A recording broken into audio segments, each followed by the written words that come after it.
WWE Bash in Berlin 2024 has just come to a wrap, and in this video, we're going to be talking about absolutely everything that happened on the main show, every single match, every single moment. No pre-show stuff. If I'm being completely honest, when the pre-show started, I was kind of asleep. But we're going to start off over here. Kevin Owens versus Cody Rhodes for the undisputed WWE Universal Championship. I was very excited about this match, and I do think it delivered. It was kind of repetitive with the disaster kicks, and then the stunners, all the crossroads and all that. But towards the end is where it started to get spicy right here. You had Cody Rhodes going for the top rope Cody cutter, but he couldn't quite make it because his knee was injured, even though he said on SmackDown that his knee was not injured. He said that to Kevin Owens, of course, but I guess it is injured. So Kevin Owens ran up to him like he was gonna kick him or something, like he'd kick him in the knee, but he hesitated, and then the brawl spilled to the outside where Kevin Owens actually did kick Cody Rhodes in the knee. He dropped down in a heap. Then Kevin Owens was about to pop up powerbomb Cody Rhodes onto the apron, but he did not pull the trigger, which allowed Cody Rhodes to win a little later with the crossroads. And Kevin Owens did not turn heel, unfortunately. I wasn't fully expecting it. I mean, WWE kind of like, and not drags the stories out, but I don't know, just kind of like really waits for things to play out. So I guess I can understand why it didn't happen here, and I wasn't really expecting it. I forgot what I said in my predictions on that, but yeah, I did predict Cody Rhodes to win, so I got that right. Next match right here was Jade Cargill and Bianca Belair facing off against the unholy union of Alba Fire and Isla Dawn. We kind of already saw this match on SmackDown. It was pretty good. We saw some pretty cool moves coming from Jade Cargill and Bianca Belair. Jade Cargill is improving, in my opinion. When she first came up to the main roster, I wasn't too sure about her, but now I definitely think she's improving. She's coming into her own a little bit more. And I wouldn't be surprised if they would like break her away from Bianca Belair pretty soon, so she can go off on her own and all that. But this match was really good. We did see Jade Cargill and Bianca Belair hit her their really cool double team move, where it's like the DDT and then the kicks, suplex kind of thing, on Isla Dawn to pick up the victory right here. And Jade Cargill and Bianca Belair are your new women's tag team champions, which I also did predict. So at this point in time, I had gotten both of the matches right at this point. But yeah, Jade Cargill and Bianca Belair did pick up the victory. Who dethrones them now is a pretty big question right here. I can't really think of women's tag teams right now. I mean, Damage Control could obviously do it, but Damage Control is more like babyface, and they're feuding with the Pure Fusion Collective. When you come to think of it, maybe the Pure Fusion Collective could defeat Bianca Belair and Jade Cargill. But yeah, we'll have to see what goes on there. This was awesome. CM Punk versus DM Punk in a strap match right here. It's a cowbell, but it's just the closest thing I have to a strap. This was a strap match right here. They brought back the classic they brought back the classic stipulation of where like you had to touch all four corners of the ring uninterrupted by your opponent. You'd have to do all that. And I do think they employed that well with also the fighting throughout. We saw a table spot that gave me Ryback versus CM Punk vibes, where Drew McIntyre tossed CM Punk to the outside of the ring through the table, and then we saw steel chairs involved as well. This is a very good match right here. And towards the end, we saw CM Punk try to touch all four corners of the ring. He had a GTS for literally every turnbuckle touch, which was kind of outrageous. But yeah, he did get the bracelet back right here. If you can see, I put the Ultimate Edition AJ Styles lower glove piece right here. I can't get it out of his hand, but I use that for the CM Punk bracelet. So yeah, that's pretty cool. But Drew McIntyre did take the loss here. I think that was the right decision for the story. Like this stipulation meant that nobody had to pin anybody, so I guess it could like continue or something.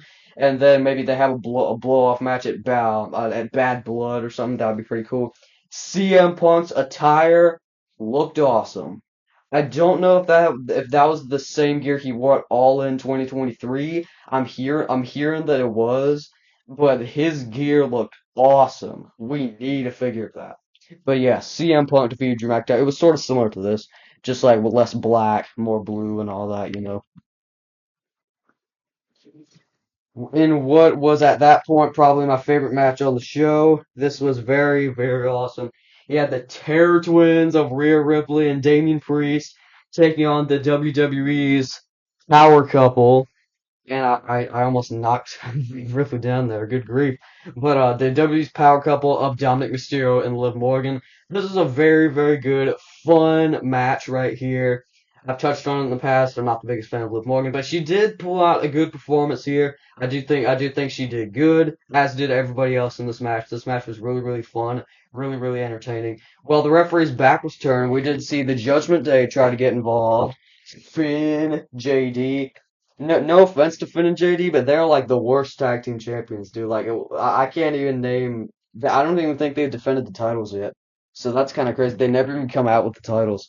But yeah, we get back to the match right here. They would get involved, and then Rhea Ripley and Damian Priest sort of took out JD and Carlito, and even Finn Balor a little bit.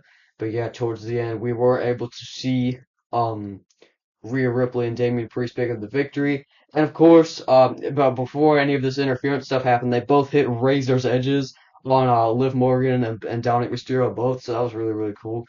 And towards the end, we were able to actually see Rhea Ripley and Liv Morgan, who is, of course, the Women's World Champion right now. I think that should lead to a Rhea Ripley getting a title match. I think that would be pretty cool, like a title rematch or something. But yeah, we had a bit of a catastrophe, but we're gonna recover. We're gonna move on to our main event of Gunther versus Randy Orton right here. Speaking of, well, I talked about CM Punk's attire looking awesome. Then Randy Orton came out in his full red gear, red knee pads, red trunks. We should get a figure of that. I would rather have the WrestleMania 31 attire, but I'd be fine if we just got this, okay? But please, Mattel, give us the WrestleMania 31 attire. Randy Orton, please. But this was Randy Orton and Gunther right here. Randy Orton got a huge reaction from the crowd. You know how they do like the live and loud thing? I think Randy Orton got up to like 111 or something, which was absolutely insane. And Gunther didn't get nearly as big of a reaction as I thought he would get, because of course he cut his teeth on the German independence scene, because of course this was in Germany, it was in Berlin, Germany.